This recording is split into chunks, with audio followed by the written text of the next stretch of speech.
the Spot Track Podcast, talking sports contracts, the salary cap, and business of sports. Welcome to the Spot Track Podcast. My name is Mike Ginnitti. It is Monday, April 22nd. NFL Draft Week is here. It's a big NFL show. Keeping it short and sweet, though. Look, we got a couple of days to do these pods. The rumor mills are swirling everywhere except the number one pick, which appears to be locked in with Caleb Williams. I'm looking less at who's going, and I'm looking more at how much it's going to cost. The big discussion behind the scenes with anybody in this field, financially speaking, is how will the NFL actually treat this current class of rookie contracts? For those who don't know, the rookie wage scale was pretty wildly suppressed over the past 3 to 4 seasons with COVID, as part of the buyback system, as part of the just controlled process that the league took with its finances, which you can understand to some degree, except, right, the revenue's been outstanding. And there was maybe that 1 year hit and the salary cap was reduced accordingly. The league kept tight this 1% increase on signing bonuses with the NFL draft picks, and the first round picks especially were pretty heavily impacted by this. So the Bryce Youngs of the world, the 2020s, the 2021 draft class, heavily impacted by a very, very tiny increase in terms of what they could earn on their guaranteed signing bonus. If we go back to 2020, Joe Burrow's bonus was $23.8 million. Trevor Lawrence's bonus was $24.1 million. Travon Walker's bonus was $24.3 million, and Bryce Young's bonus was $24.6 million. All right. And the reason I'm highlighting those is that's the major factor with these drafted rookie contracts. All 4-year deals. The first rounders get the 5th-year option, of course, as most of you should know by now. But it's a big bonus. There are some increased base salaries for the first 2.5 rounds. And then anybody in the late 3rd, 4th, 5th, 6th, 7th round are on the minimum salary wage scale for 4 years. Okay. Everybody's earning a minimum salary in year 1. Everybody. So there's really no impact in terms of what the salary is. And that's CBA driven, by the way. So that has nothing to do with any kind of increase that the salary cap has, et cetera, et cetera. That's just the going rate for what the CBA says it is. And this year, for all first year players, that's undrafted free agents, that's drafted rookies, et cetera, $795,000. That's up from $750 last year. We know what it's going to be for the next 7 years. All right. From this year through 2030, you're talking about $795 this year and a little over $1.06 million in 2030. That's in the CBA. There's a big table.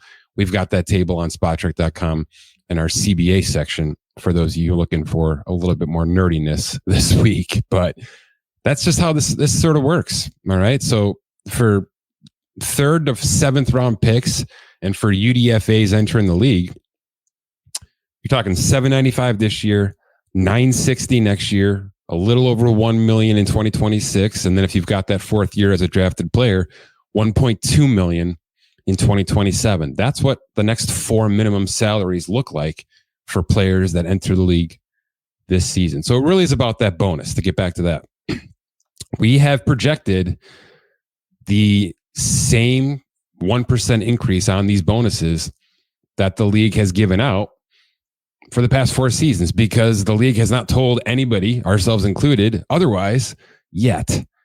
My guess is that the projected numbers that you're seeing on Spot Track are going to be low. So I want to be transparent about that, because quite frankly, nobody else is being transparent in this league right now. And we're 4 days away from this freaking draft. Now we're months away from these draft picks actually signing, even though it's pretty cut and dry at this point with the rookie scale. But before I go out there and say that Caleb Williams is about to lock in a $24.5, $25 million signing bonus, I just want it out there that there's a very good chance that because of the balloon in the salary cap, because of the revenue that has been already hit the books, And because of the revenue that we know it's coming, right? The health, it's not just current health. There is forecasted, pretty much set in cement, outstanding future health for the next 5 years. I think the league can safely say that, at least knowing a little bit now what the gambling money looks like, that more and more of these NFL states are lighting up gambling, right? Green lighting gambling, that the playoffs have been expanded and are probably going to continue to be, that international games are now on the books basically for half the league. And obviously that the streaming stuff is not going away, because the international game to start the season is on a streaming network. We're getting at least one playoff game on a streaming network. That's additional revenue that the league didn't have 12 months ago. So to look around and say that things aren't great would be ridiculous. Things are outstanding in this league in comparison to really any other league, certainly in America, but really across the world, not named Major Soccer, right? Let's just say that. With that being said, again, I'll go back to it. Right now, we're projecting about 9% of what the salary cap increased, which is it's a little low. I can say it's a little low. We run the numbers on the league salary cap. We run the numbers on the rookie wage scale. We try to find the trends. We have numbers that we in mind that we know it should be. And I can tell you right now, there's a very real world where Caleb Williams' signing bonus is not the $25 million that we're projecting, but something that looks a little bit more like $31 million, 30.5 million. So I'm here to tell you right now that based on what we're posting on our draft tracker, Caleb Williams might make at least $6 million more. That's what the league has told us with their salary cap increase. And it's certainly what the writing on the wall has been with the revenues reported and projected for the past couple and future next 5 seasons. So it's a bit of a sliding door right now. We're looking for some confirmation. I've reached out to really as many people, more people than I've ever reached out to with any single scenario. Let's put it that way. And I'm hoping that there's a little bit more transparency with this, because we want to be right. I don't want to be sitting here on projections Wednesday night when we all wake up Thursday looking for this part of the equation, right? Which is not only where are these players going to go, but how do those players being drafted impact the salary cap, at least from a hold standpoint, and then eventually when they sign June, July-ish, what's it going to actually look like for the next 4 to 5 seasons on each team's salary cap? So just I wanted to get this out on a Monday morning cup of coffee transparency session, that we're looking at basically the lowest common denominator of what we've posted. And we're aware of it and we're sticking to it for now. But there is a very, very real world where we're about 5 million off with those first couple of draft picks in terms of what the actual signing bonuses might be. And I hope so. And by the way, soapbox for a couple of seconds here. I don't agree at all with what the league has done here. Now, you want to tell me that the league salary cap has to fluctuate a little bit because there were so many unknowns with COVID. That's fine. You had to suppress this. The biggest value maybe in all of sports, which is this NFL rookie wage scale, right? You've got players making almost $60 million by the end of this summer on an annual average basis. And you're talking about players that from a base salary standpoint, right? We're about to draft 257 players, and there's about 250 more UDFAs coming by Monday morning, right? That's just what the next week looks like. And you're telling me that the league minimum is still $795 and that signing bonuses don't really approach $32 million yet for any of these players? I mean, pick 257 based on our current math offers a signing bonus less than $80,000. It's a 4-year contract at $4 million. That's Mr. Irrelevant. That's the starting quarterback for the San Francisco 49ers right now, guys. All right. So don't tell me that those are irrelevant picks. We're seeing more and more 7th rounders starting in secondaries. We're seeing more and more 6th rounders starting as offensive weapons. Everybody's just getting good at this stuff. All right. And they should. It's an analytical sport, especially when it comes to this kind of thing. So this is one of the best values in all of sports, and the league suppressed it heavily over the past 3 to 4 seasons. I don't believe that will be the case this time around, but I'm here to tell you it might be. And I feel bad for first rounders, especially over the past 3 seasons, 3 draft classes that, had at least 500,000 to $1 million knocked off their contract based on where they should have been with their signing bonus, at least. All right. A good, healthy $3.5 million increase on these bonuses, at least with the top 10 picks, the lottery picks, should be the going rate based on what the league salary cap is doing and certainly where the influx of revenue is coming from. That's not going to be the case. And it's why so many organizations have stopped spending in free agency and started focusing on this specifically. It is too much of a value, too much. All right. And it's becoming now the vice that most of these clubs are looking toward, because you can now guarantee yourself at least 3 full seasons of maximum value for starting players, and they can't do anything about it until after that 3rd year. That's when extension eligibility finally kicks in. That's where, as many of you are now finding out with Brock Purdy, who is entering year 3 with San Francisco. So this time next year, we'll be talking about something very different if he looks exactly like he has been over the past 2 seasons. But that's what the draft has done. That's what the league has done with the draft classes, with the rookie wage scale. And we're in that moment now where, a bunch of different things can happen. They can keep status quo, increase it by 1%. It'll look exactly like the numbers you're seeing on our draft tracker right now, which is Caleb Williams will sign a 4 for $38.5 million contract that includes a $25 million signing bonus. Okay, that would be status quo still coming out of COVID. They can go back to where it was pre-COVID, which gets us closer to a $30 million bonus for Caleb Williams. Or they can balloon the hell out of it, as they did with the league salary cap this year, something I don't necessarily agree with, because we saw just how disastrous that was for the NBA. And I would imagine if you interviewed any single front office exec in the NBA, they would say it was an absolute mistake on our part, and we should have smoothed that process over 3 to 4 years. Well, the NFL just did it again too. So are they going to follow suit with the rookie wage scale, or will they smooth that increase, which I very much disagree with? All right. Again, these players are already not making enough money when you're talking about the league as a whole. So I hope to some degree, the rookie wage scale sees a good cushion, a good bump this year. And that at least the lottery picks see 4 to 5 million more of a bonus than I'm currently projecting, and that the math currently says the league has been sticking by for the better part of a half a decade now.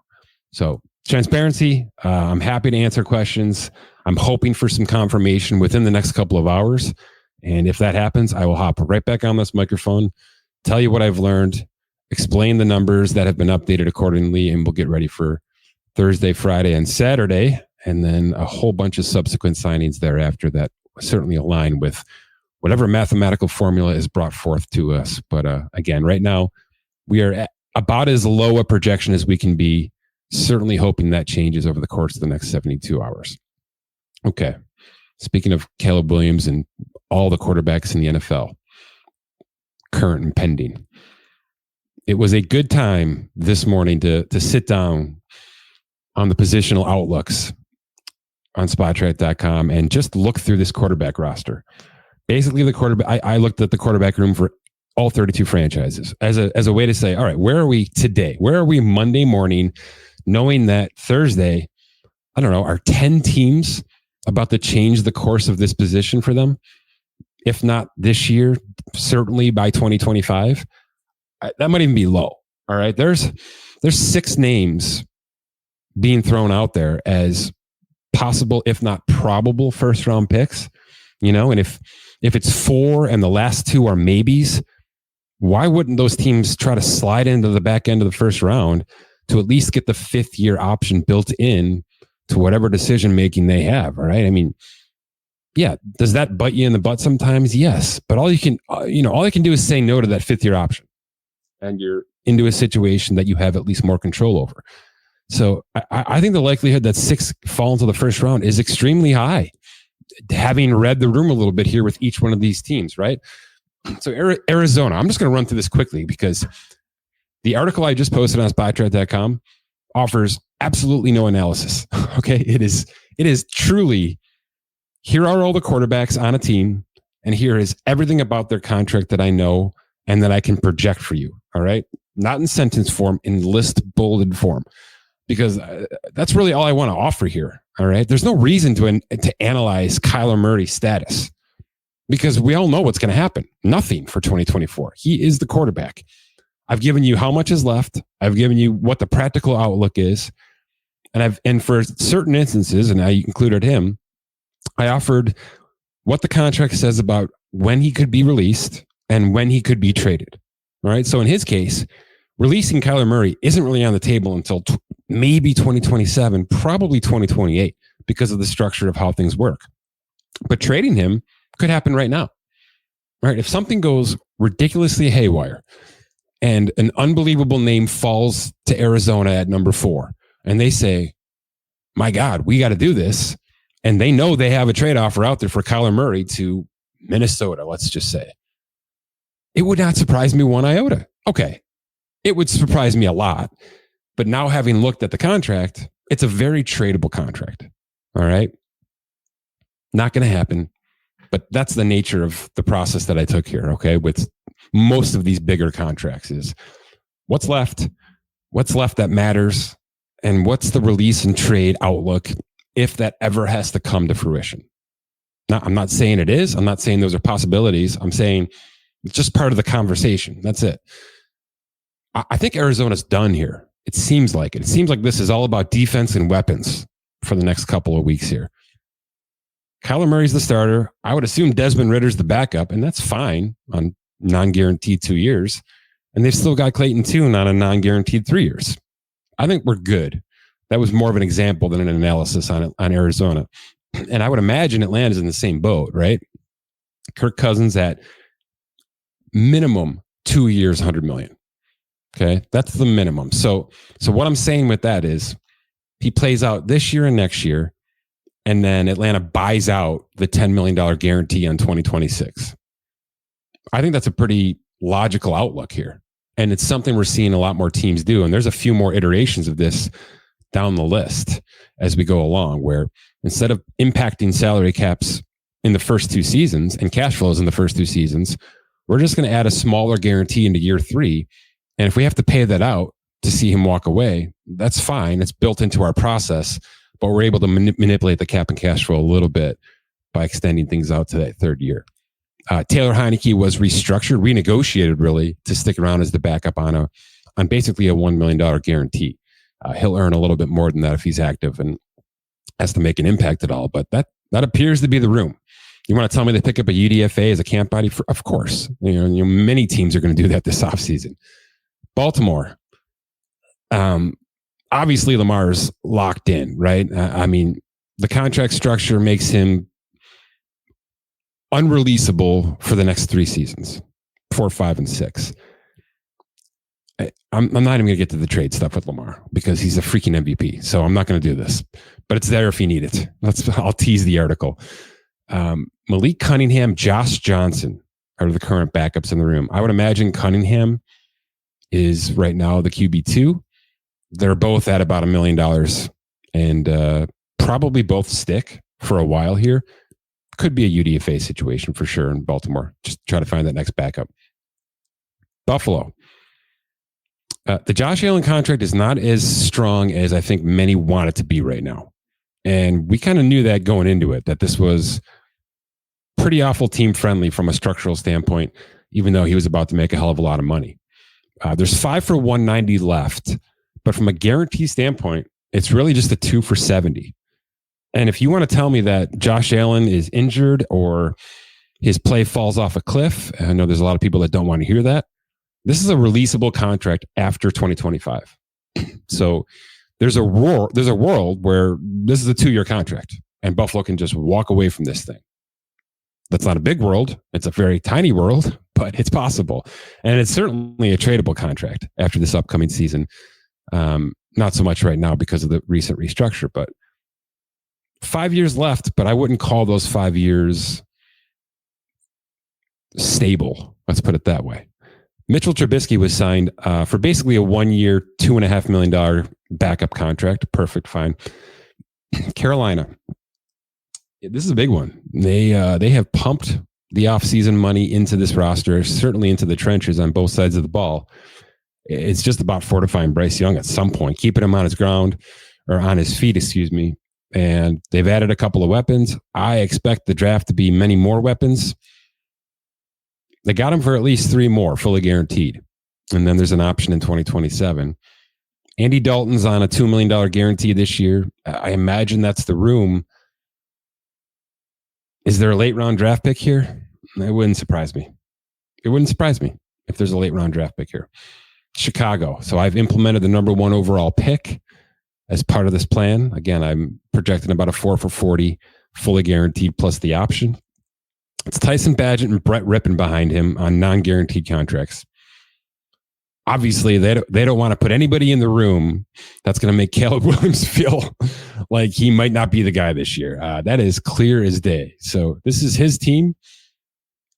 I'd love to see a more experienced veteran in this locker room. I think it's a mistake, but I'm not the one making the decisions out there. That's for darn sure. So there's a very clear path with what the Chicago Bears have done here, and I don't think they're going to change the course right now. Cincinnati, Joe Burrow, 6 years left on that contract, 4 of them basically fully guaranteed. You can't even begin to talk trade until after 2 more seasons because of the 5 option bonus structure that they utilized here. So it's just not feasible. It's also not feasible to have the conversation. Jake Browning is back on his exclusive rights free agency, 1 year, $915,000. Certainly looks the part of being a good backup in this league, at least for a minute here. So no complaints there. Cleveland, one of the more polarizing situations that we've had to talk about here for a couple of weeks now. It's 3 years, $138 million left on Deshaun's contract, fully guaranteed. That does not make him releasable in any record, but he is tradable because it is all base salary. And that's what we talked about a couple of weeks ago is they have not converted his upcoming base salary in any regard. Now, maybe they push a little bit of it to signing bonus to get some of the draft class signed. Maybe not. But this contract is 100% tradable right now. If at any point in time over the next now or 3 seasons, that becomes a possibility. Jameis Winston was signed to be the backup. This team has a surplus right now of at least guys who have a chance to be able to play for a week or 2 weeks. It's Jameis on 1 for 4 fully guaranteed, Dorian Thompson-Robinson on 3 years non-guaranteed, and then they signed Tyler Huntley away from Baltimore on a 1 year contract as well. So maybe some room for, I don't know, a small trade, a late round trade. We'll see what happens here. Dallas, obviously the reason we started this conversation at all. It does not appear now that Dak Prescott is officially talking out loud that an extension is imminent. That's at least how I'm reading the tea leaves. He appears to be settled in on, I have 1 year left of my contract and we'll see where things end up next March. This is how it's always gone for Dak Prescott and the Dallas Cowboys. So it's not news to me. I don't think they're going to let this guy get away, but I'm not dumb enough not to look at the rest of this roster and understand what's happening here. Okay. It certainly makes Trey Lance's acquisition a little bit more poignant. Trey Lance is fully guaranteed at $5.3 million this year, and Dallas has about 2 weeks to decide on his 2025 fifth year option. I don't imagine that they're going to take that option because of what it would cost. All right. There's a sizable void dead hit on Dak Prescott at some point in time here. Trey Lance would cost them $22.4 million fully guaranteed to exercise that option by May 2nd in 2025. Okay. That seems to be too much for a player who, hasn't given us 6 good weeks in the NFL. It's not inconceivable that Trey Lance is plan B. All right. If Dak won't give on the contract that he's asking for, and Jerry Jones decides we're not going that route anymore. All right, we're going to take our medicine this coming off season, take on the $40.4 million hit, which is what the voided dead cap is on Prescott's contract next March. And we're going to walk away from this. There is no franchise tag for Dak. The void structure doesn't allow it. There's a full no trade clause. So Dak has say in whatever happens over the course of the next 12 months. This is just life in Dallas. And I don't think it's wrong. It's not a hot take. It's not me trying to pay my bills to start looking at what the next option could be. I don't believe Dallas is going to do something in this upcoming draft because Cooper Rush is on a non-guaranteed 1-year contract. And I just gave you Trey Lance on a fully guaranteed at least 1 year. And we'll see from there. There's options. They're not good options. They're certainly not great options. Dak is absolutely the best plan for this team. But there may be some growing sentiment inside this organization that paying Dak top dollar is just no longer the best way forward for the Dallas Cowboys. And if Dak doesn't want to give, then Dak becomes Kirk Cousins next March. And he's probably good for it because he knows the money's going to be there and he knows opportunities will be there with probably very, very strong franchises. And Dallas may have to reset their wheels a little bit with potentially Cooper Rush, Trey Lance, and or a draft pick this year or certainly next year. So I'm just preparing that it doesn't appear imminent. And these are the options going forward. And none of them involve Dak Prescott under control. All right. His contract will expire and he will be a free agent, just like Kirk Cousins. It's a very similar setup to the timing and the structure of the contract. So something to prepare ourselves for a little bit here. Denver appears to be ready to go up and give up the world to get their next quarterback. And, that doesn't say much for Jared Stidham and Ben DiNucci, both on 1-year contracts. Stidham sticks around as the backup for sure. $2 million guaranteed on a 1-year $6. He may even start the year, but depending on who they land on. But that's what Denver's doing. It's the Sean Payton era. So it's going to be aggressive. Detroit has not extended Jared Goff yet. It doesn't seem like that's quite in the docket, right? They've got Taylor Decker and a few others probably in front of Goff, but I still assume this gets done. And if not, then Goff is going to join Dak Prescott on the open market outside of a franchise tag for Jared Goff, which I suppose could be in the conversation here. That's not something we're talking about too much. There's no void years or anything like that in this contract. They're just going to kind of keep it as is. I'm assuming an extension is coming. And when it doesn't, and we get to week 1, now it becomes a much bigger story because it's a solid quarterback pending UFA. Green Bay, very similar, right? Jordan Love is certainly an extension candidate. I would say one of the bigger ones left on the market here. He's got a 1 for 11, basically fully guaranteed, thanks to a bunch of escalators. Are they going to roll the dice on this and make him prove that he is this guy for one more season? I wouldn't hate them for doing it.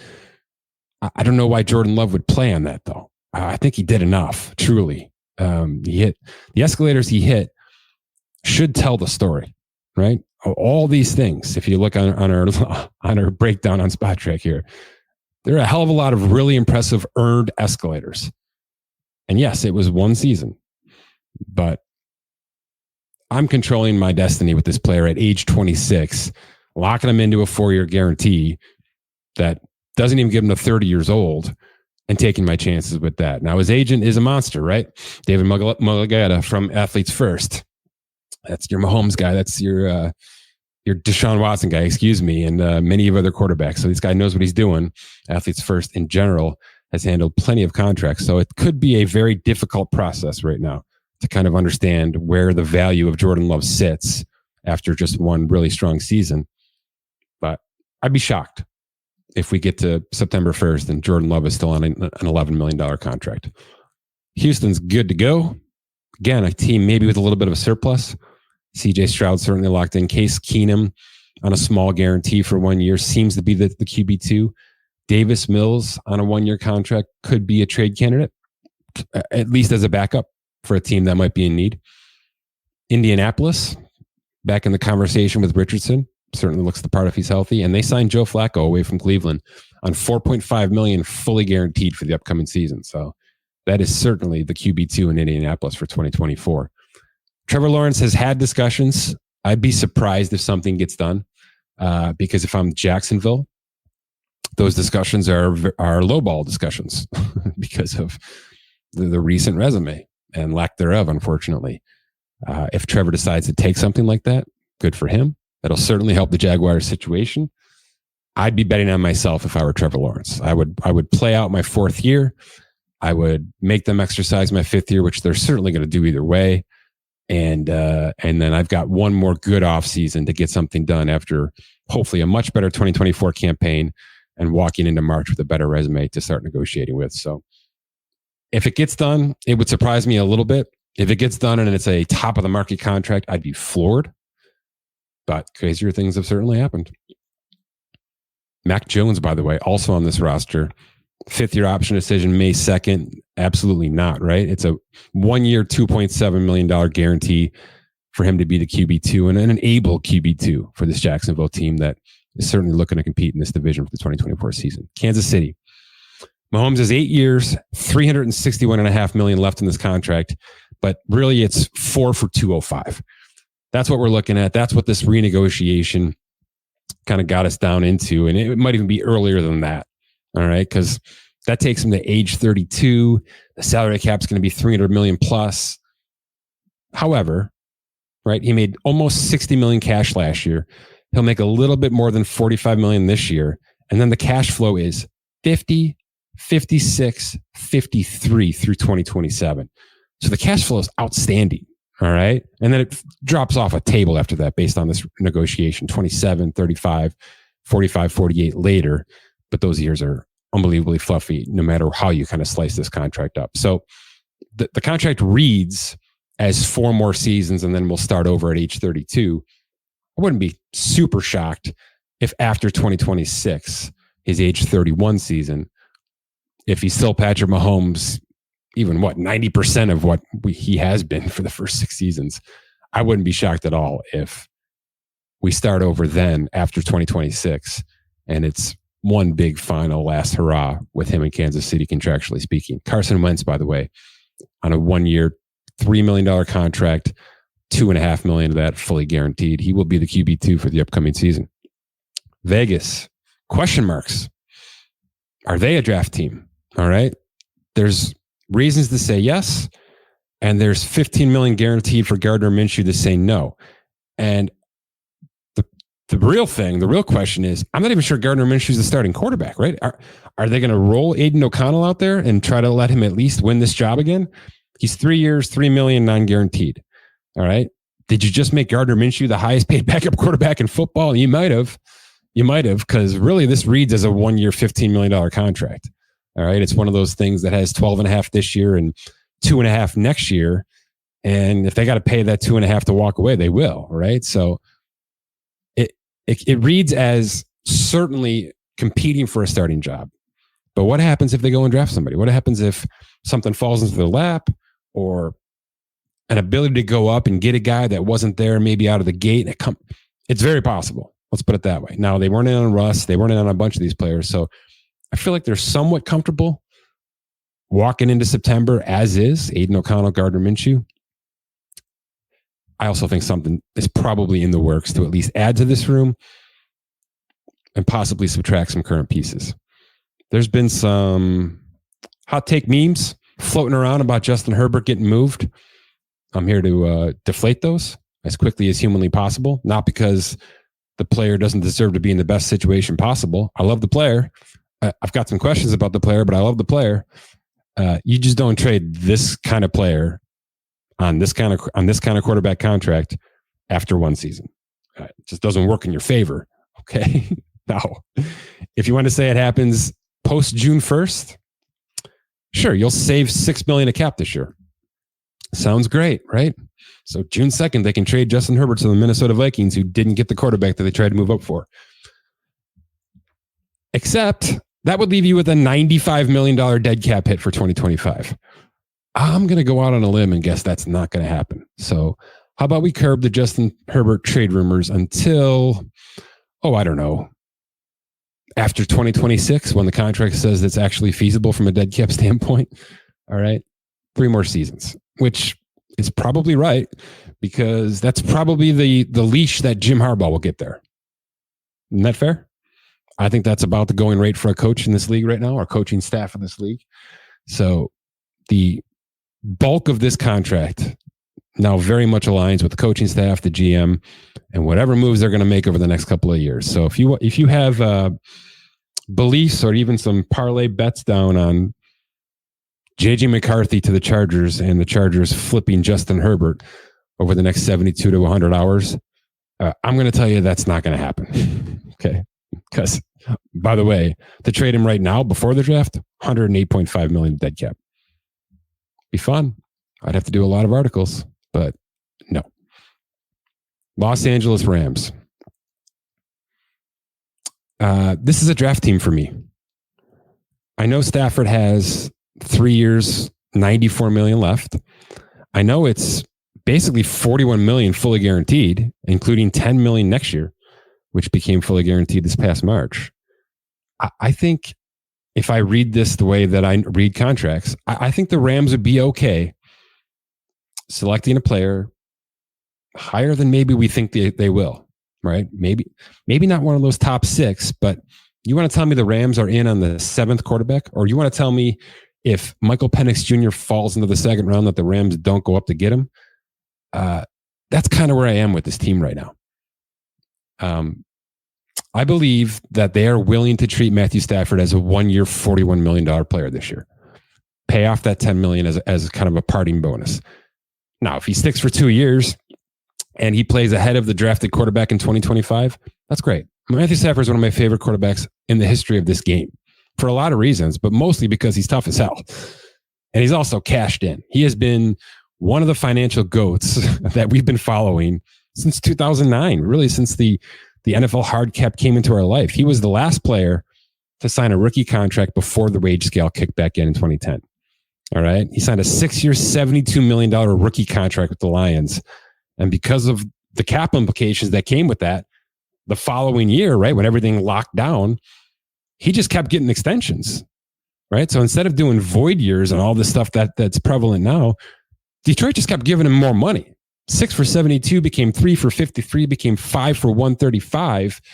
And then a couple of years after that, really 4 or 5 years after that, he was traded to LA and renegotiated a 4 for 160. So if I just lay it out for you and Matthew Stafford plays out 2024 and gets a $10 million bonus to walk away at that point in time and retire and walk off into the sunset, that's $41 million more dollars attached to 328 currently earned. This is a $375 million player in this league, which is way more than you may think other players have made. All right. He is one of the Business of Hall of Fame's first ballot unanimous inductees without question. And he's also a pretty damn good, tough quarterback. So you want to tell me he gets 2 more years? The contract says fine. You want to tell me it's 1 for 41 and done?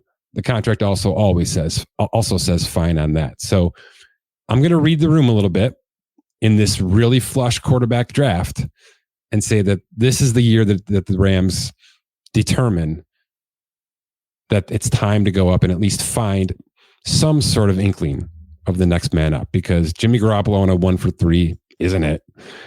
It seems like Stetson Bennett with his off-field issues won't ever be it. So everybody's sort of on a 1-year outlook here on this roster in terms of the quarterback. So again, Stafford could get 2 more, probably should get 2 more, but I don't think that's going to preclude this team from making a splashy draft pick. If not Thursday, certainly by Friday. The Dolphins. I'm just under the belief that Tua is about to get a contract. In fact, if you remember, because I do, the Baltimore Ravens went back and forth with Lamar Jackson, and then he announced his own freaking extension, I don't know, an hour and a half before the first round of the draft started last year. So that threw everybody into a tailspin, myself included, certainly, with having to shift gears from all these draft conversations to a massive quarterback extension. I'm hoping that's not what ends up happening with Miami, but I know that they've been deep in negotiations. I know it's close. It's tough to value this player, right? He's young enough and talented enough with a ceiling that could put him into $55 million a year. My guess is Miami wants to be nowhere near that number, but it seems like the length and timing of the conversation for this contract have been healthy. I would imagine something gets done soon, but can we give it like 3 weeks? All right, let's get through the draft. Let's get through the UDFAs, and then let's make it quarterback extension season with Goff and Tua, maybe Trevor, maybe a couple more.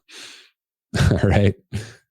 Minnesota, obviously a team that is in every single rumor notably possible because they've already kind of geared up for it with an additional first-round pick acquired this past spring. Sam Darnold's on 1 for 10, 8.7 guaranteed. He's basically doubling his 2023 compensation to sit behind Brock Purdy. There's a world where Sam Darnold is the week 1 starter. I don't think too many people would golf at that. I don't think Minnesota has any intention of making Sam Darnold the long-term option here. And, it'd be great to see another career kind of revived, Baker Mayfield style. I don't believe that's what's about to happen here. However, Sam Darnold can certainly win this job this summer. I'm not going to say that's not impossible. And the contract isn't flimsy. It's one of the stronger backup quarterback contracts, sort of right there with Gardner Minshew and, more than Tyrod, more than Jacoby Brissett, certainly more than some of these other QBs that have been tossed around the league a little bit have gotten. So it's a stable backup with potential to start contract. That's the only way I can read it for you right now. New England, the number 3 overall pick should pay out minimum 4 for 36, right? Based on our signing bonus discussion. And that certainly includes the 5th-year option. Jacoby Brissett was signed to a 1-year, $8 million contract, 6.5 guaranteed. So just a little bit less than what Darnold locked in with Minnesota. Probably a similar situation. We're not even positive that New England is taking a quarterback here. Or if they do, will it be at number 3? We don't even know that. This might be a team that trades back, selects somebody later in the round, and just decides that we need more than just a quarterback to fix this team. So a lot of moving parts. Brissett's contract tells me I'm probably not going to start, but if I do, I'm not the best value in football. Let's put it that way. New Orleans, it's another one of those could be oneers, could be one and doners. Derek Carr, yeah, they did a huge conversion on his salary because it's New Orleans. You can't read into that. All right. I saw a lot of people who said, well, look what they did to their dead cap over the next couple of years. This is the wrong team to be saying that about. All right. They live by that kind of life every year, all year, constantly. They will make moves that pushes the line down and down and down and down as much as humanly possible. It's just the way they do business. You can love it. You can hate it. You can just deal with it, which is what I do every single year. Derek Carr's got 3 years, $120 million left. It could very practically be a 1-year, $40 million contract, whereas he plays out his fully guaranteed salary this year and they buy him out next year to walk away. Like Stafford, I would assume he gets 2 more years unless he's absolutely god-awful this year. I would also assume there's another quarterback coming on this roster. And this is not a team that is flush with draft picks, but they take a shot on a mid-round player. I don't think anybody would gawk at that right now. And that's not going to immediately push Derek Carr's status off this team. Let's put it that way. Daniel Jones and the New York Giants. You can read this however you want to. In fact, my God, when they signed Drew Lock, the world kind of said, whoa, is Daniel Jones even going to play? Because Drew Lock has had a moment in this league. It hasn't been 17 weeks, but he's had a moment. And the original report on Drew Lock's contract was, 12 million, 10 million, something in the Sam Darnold conversation, if I remember correctly. Well, it's a 1 for 5 and it's fully guaranteed. That's the base value contract that certainly comes with incentives if he has to start. I'm not going to discount any of the conversations that have been thrown out there. All right. Because Daniel Jones has a massive injury guarantee on next season and is rehabbing from a massive injury last season. So it's not like we're all only talking about Daniel Jones and his production. Okay.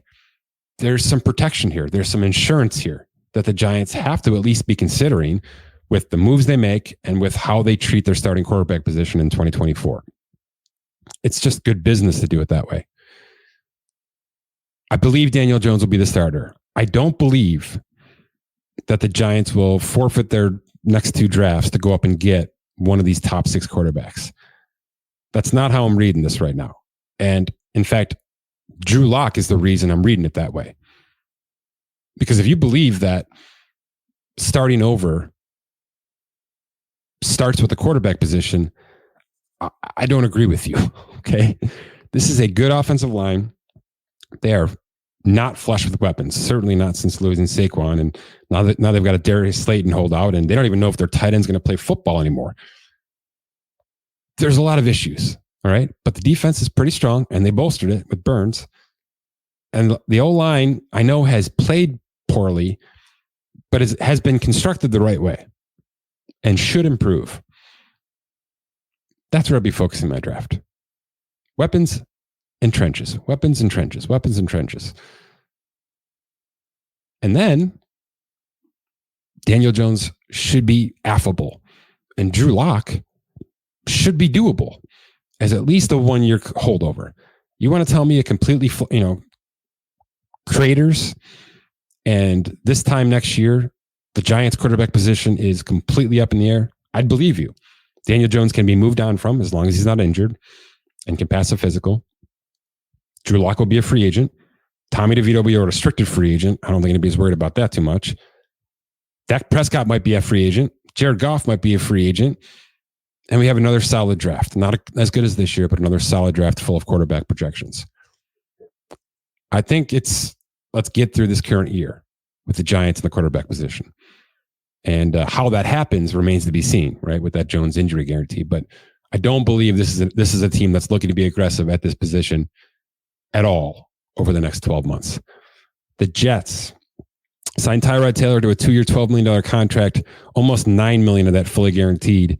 He's been as reliable a backup as you can find in this league. And good for them. Good for the Jets doing this as early as humanly possible. It was one of the first free agent signings I put in. Obviously, Aaron Rodgers' status has to be concerning, right? I mean, I know everybody's saying all the right things, and everybody kind of wants this thing to work for 1 year. I'm not saying Super Bowl, but I'm saying we want to see Aaron Rodgers with the Jets, with the team that's been constructed on his behalf, at least out there for 18 weeks. I don't think that's too much to ask. It's really all it is. There's 2 years, a little under $76 million left on that contract for Rodgers, but it's a 1 for 38. And then we'll see with his career and with the Jets as a whole. But at least having Tyrod in the back pocket is a better situation than what the Jets have had. They keep saying they're trying to trade Zach Wilson on that $5 million guarantee. Certainly they'll decline his 5th-year option here coming up here in a week or so. But you're probably going to have to eat a portion of that Zach Wilson contract to move him anywhere else as a backup quarterback this year. There's a $4.4 million training camp roster bonus built into Zach Wilson's contract. So, are you eating most of that as a Jets front office and making him a $2.5 million player this year? That'll probably get the job done, and then you can move him for a 7th round pick. I assume something like that happens within the next couple of days. I don't think Zach Wilson is unplayable, but he's probably your 2nd or 3rd option. He's probably your 3rd option. Let's put it that way. Are there teams right now staring out there that need Zach Wilson? No, definitely not. Could Chicago add him? Sure. Could Carolina add him? Sure. Outside of that, it's kind of slim picking. All right. It's kind of slim picking, but I expect something to move on Zach Wilson. Otherwise, he's just a pretty damn expensive QB3 for sure. Philadelphia, man, are they loaded here? Not with a ton of talent, but with bodies. Jalen Hurts has 5 for 235 left. It's 4 for 184 practical. You know how the option bonuses work. He basically is unreleasable unless they start declining those and take on huge dead hits. But it's a tradable contract because of that. Because every year is essentially an option. Even if the option's guaranteed, really all it is a high base salary, which is tradable. So if the wheels fall off, and by the way, last year wasn't great. If the wheels continue to fall off in Philly and it starts becoming Jalen Hurts' problem, it's a tradable contract after 2024. And that's not a hot take. That's just me reading the structure of this thing. And it's really how most of these option bonus structured contracts work. Not really releasable, but certainly tradable. They added Kenny Pickett He's got 2 for 4.5 fully guaranteed. And then there's a 2026 fifth-year option as well. Russell Wilson or Justin Fields? We have no idea yet. Don't believe anything you read. Russell's on a fully guaranteed $1.2 million veteran minimum contract. Justin Fields is on a fully guaranteed 1.3. And I guess the real thing, right? I mean, certainly the draft is important for Pittsburgh here coming up, but what are they going to do with Justin Fields' fifth-year option? Which, again, May 2nd is the deadline on that. And $25.6 million would become fully guaranteed in 2025 if they exercise it. Is this Russell Wilson's team? I don't know that they know that yet. My inclination is because Pittsburgh didn't have to give up the farm for Justin Fields, right? A 6th round pick that could become a 4th if he plays 51% of the snaps. My inclination is that they would decline the 5th-year option. Don't lock yourself into something that you have absolutely no clue on. Give yourself the chance to keep Fields or keep Wilson after 2025, but with no contractual obligation, right? So my assumption is we've got 2 nice quarterbacks on 1-year contracts that combine for $4.4 million of cap and cash this year, right? That's what this is for Pittsburgh. So if you think that these moves were terrible for the Steelers and that they're never going to win the division and that they're never, it doesn't matter. Okay, this is a $4.4 million risk from a cash perspective and a cap perspective. You can do a hell of a lot worse. Let's put it that way. San Francisco, they get one more unbelievable value year out of Brock Purdy, who is non-guaranteed at $900 and change thousand this year. They added Josh Dobbs on a $2.2 million guarantee and brought back Brandon Allen on a 1-year, $2 million contract as well. So QB1, QB2, QB3 at really just north of $5 million this year. That'll work. Seattle brought back Geno Smith on his up in the air guarantee for 2024, but it is now fully guaranteed. He's on a 1-year, $22.5 million practical contract, which could be 2 for 48, especially with some incentives. And then they acquired Sam Howell at 2 for $2 million, non-guaranteed for the next 2 seasons. Look, if this works, it's great value, all right? Because Geno's on one of those middle class contracts. Didn't look like he was going to take the next step last season, but this is a kind of a new regime now in Seattle, and we'll see what those kind of numbers look like after 2024. But plenty of outs for sure. Not a team I expect to be active in this draft at this position. There are plenty of other holes to fill, but could align with the Giants where they kind of go all in on the current regime this year and then may have to blow it all up next year and start over. Tampa Bay, Baker Mayfield. I'm not going to lie, guys. This is very similar to Seattle and to the Giants and these other conversations that we've had here. I know Baker got 3 for 100, but this is one of those built in some second-year guarantees that could act as a buyout if that's the way we want to go here, right? This could be 1 for 40, which is really just a glorified franchise tag, as we talked about when the contract came out. It could easily be a 1 for 40. And then it's truly a start over plan, trading Mike Evans, the whole process. I don't want it to go that route. I want Baker to get 2 for 60 out of this thing at least. Then we go from there. But it could very well be a one and done situation where they're just trying to push back in, win this division again, sneak into the postseason and try to do some damage. If it doesn't happen, right? If the wheels start to fall off midseason, this is going to be one of those conversations we're having. Is what's going to happen with Baker Mayfield next March when things start to look a little bit more like it's going sideways and not forward. Boy, did Tennessee put some confidence behind Will Levis this offseason. Trades, free agent signings, draft moves, the works. If the kid can play, he's going to be value because this is year 2. 3 years, $4.8 million for that fully guaranteed. He's not a 5th-year option candidate as a non-first rounder.